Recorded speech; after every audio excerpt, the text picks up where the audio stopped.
He's sitting in a cafe, eating a croissant. Seems ordinary, not the croissant, but the guy eating it. Except there's a Porsche key on the table.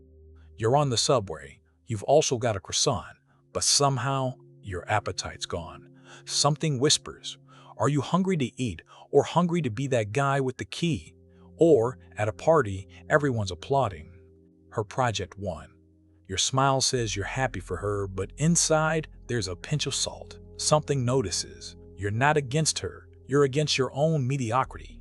Or, you're scrolling through Instagram, and you come across her old classmate. The one who used to copy your math homework now lives in Barcelona and looks like she's got a filter permanently attached.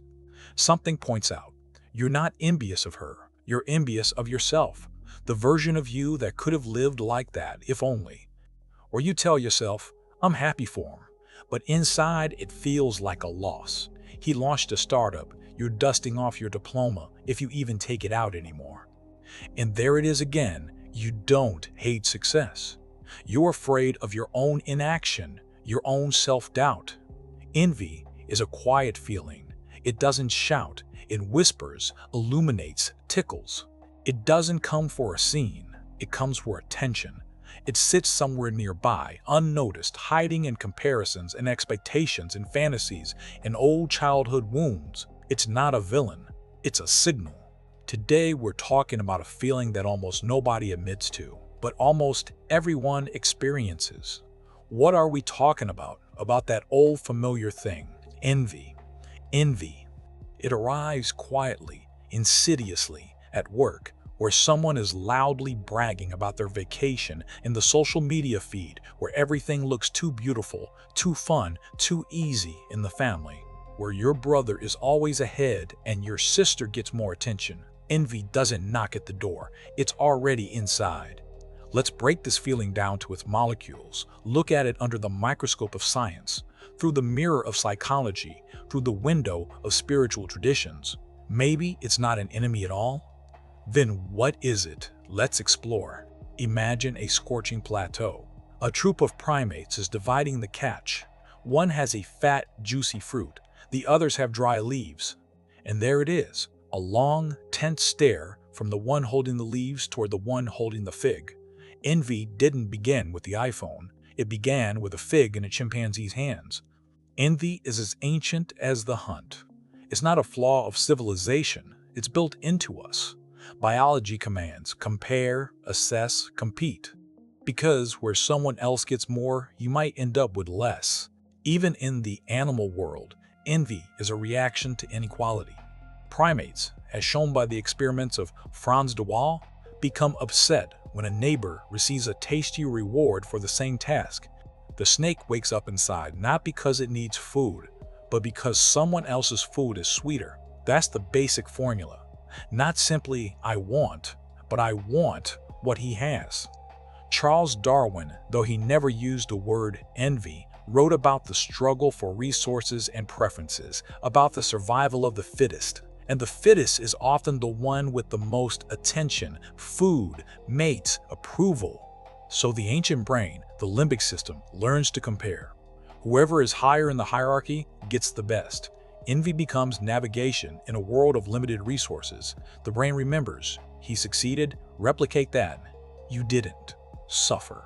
Envy is not a moral error. It's the result of biochemistry. The question isn't whether it exists. The question is who's in control of it. It's not an invention of culture. It's older than writing, older than morality. Its traces are in the behavior of primates, where chimpanzees get angry if another receives more figs for the same work. Biologists say this is a form of survival. Comparing resources is key to adaptation. Those who eat better live longer. Research shows that in animals, especially primates, you can observe forms of behavior strikingly similar to human envy. Chimpanzees show signs of frustration when a neighbor receives a more valuable reward. This tells us that comparing outcomes and resources is not an invention of social media. It's a built-in function of the brain. In a world of limited resources, envy is an indicator. You're out of the game. Do something. So don't be surprised when this feeling arises automatically. It's wired into your flesh. The question is different. What do we do with it? You hear people praising her. You watch him receive the bonus. You feel the air in the room grow thicker, and something strange stirs inside. Something sharp, prickly. You'd love to feel happy for them, but something is already burning. Somewhere deep down, somewhere in the body. And this isn't a metaphor. This is the amygdala, the brain center for threat and pain. It's the very structure that activates when you feel envy, almost the same way it activates during physical pain. Yes, the brain literally suffers. Japanese scientists at Kyoto University conducted MRI studies in 2009. Envy engages the anterior cingulate cortex, the part of the brain that activates when you're rejected, criticized, or excluded. The pain of envy is a real neurological load. It's not in your imagination. It's in the circuits where an emotion is an electrical impulse and the feeling of "I'm worse" is a spike in cortisol. Interestingly, when the envious person witnesses the downfall of the object of their envy, dopamine centers activate. We feel a fleeting sense of Schadenfreude, a word borrowed from German that means exactly that, pleasure at another's misfortune. It turns out the brain responds to someone else's bad luck like a win in a casino, a brief flash of pleasure. It's not pretty, but it's us. You don't actually want his downfall, you just want to feel the ground back under your own feet. That's a fine line. Envy can pull in very different directions. If you're crushed, it becomes poison. If you're self-aware, it can become fuel. In 2011, a paper published in the journal Emotion divided envy into two types: malicious, paralyzing, toxic, generating the desire to bring others down, and benign, inspiring, motivating growth. What makes the difference? Control, understanding, reflection. You don't have to be a victim of your envy. You can be its researcher, which is exactly what we're doing right now. Envy isn't only a source of pain and Schadenfreude. It can motivate learning and self-improvement if a person perceives it not as humiliation, but as a signal to act.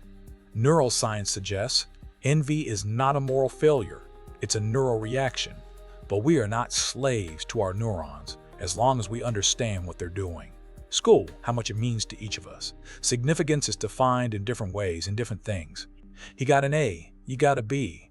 He earned the teacher's admiration and you faded into the background. Seems like no big deal, but you felt it for the first time. I'm worse.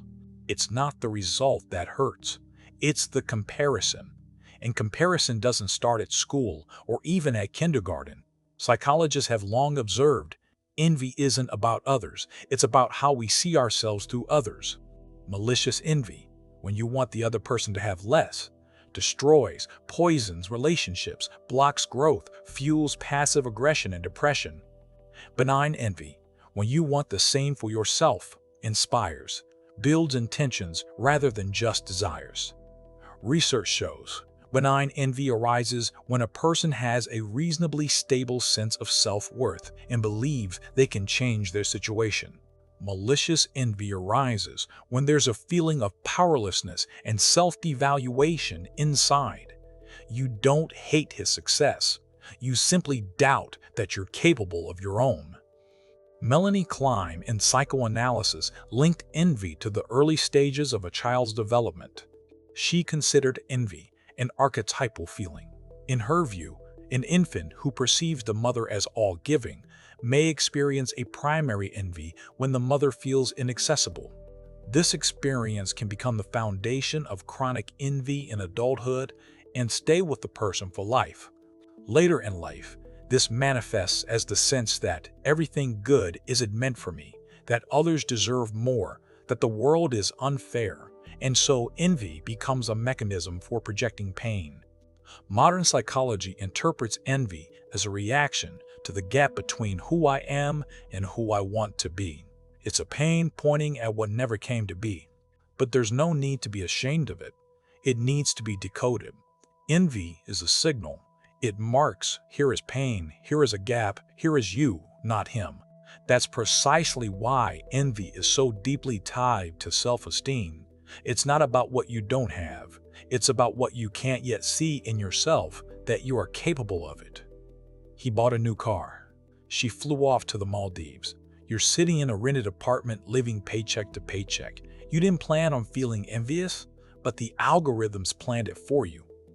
Envy today is not a spontaneous feeling. It's a built-in feature of the social machine. Where a person once compared themselves to their nearest neighbors, now they compare themselves to bloggers, celebrities, and acquaintances filtered beyond recognition. And the wider that gap grows, the thinner the skin of self-worth becomes. The sociologist Helmut Schacht, in his book Envy, wrote that society must either acknowledge inequality and manage it, or drown in envy. But modern society made a third choice. It turned envy into fuel. We chose to reward it through marketing, through influencers, through the cult of success. And the higher the external standards, the deeper the internal anxiety. Envy has become a chronic tension. It's no longer a glitch. It's an algorithm, a cultural pattern. Advertising, at its core, doesn't sell things. It sells comparison. You're not there yet. They already are. Marketing is built on the feeling of inadequacy. Want to be like him? Buy this. Pop culture turns success into spectacle and failure into shame. Your pain becomes someone else's monetization model. And this isn't a conspiracy. It's the attention economy. Algorithms feed you whatever triggers the maximum emotional response. And envy is a guaranteed reaction. It irritates, hooks, holds. The more you watch, the more you compare. The more you compare, the more you feel you're hopelessly, inevitably falling behind with every passing year of your life. And at that point, envy stops being a personal feeling. It becomes a systemic norm. You don't just feel envy. You feel like you're supposed to feel envy just to stay in the game. You don't just want what others have, you're afraid of being nothing. But looking at someone else's success doesn't mean your path is over. It means you've lost your point of reference. In traditional societies with fixed hierarchies, envy was held in check by cultural or religious norms. Modernity, especially the age of the virtual world, pours oil on the fire. Social media is a comparison factory. When we scroll through that same Instagram, the brain instantly compares bodies, trips, achievements. This is called social comparison, and it's wired into our psychology. Research shows the more time a person spends on social media, the higher the likelihood of envy and anxiety. In a society where success is a measure of worth and failure is a reason for shame, envy transforms into a chronic background tension, almost a disease. What's more, modern society doesn't just fail to discourage envy, it unconsciously promotes it. Advertising, show business, and marketing shape our perception. Want to be like him? Buy this. You're not enough until you buy that. Reality TV teaches, compare yourself and suffer. Modern culture has embedded envy into its motivational system. It becomes, as we've said, fuel for the economy of desire, manufacturing artificial needs and the race toward an unattainable ideal. In this way, envy transforms from an individual experience into a systemic tool for controlling attention and behavior. Why does it hurt when he succeeds?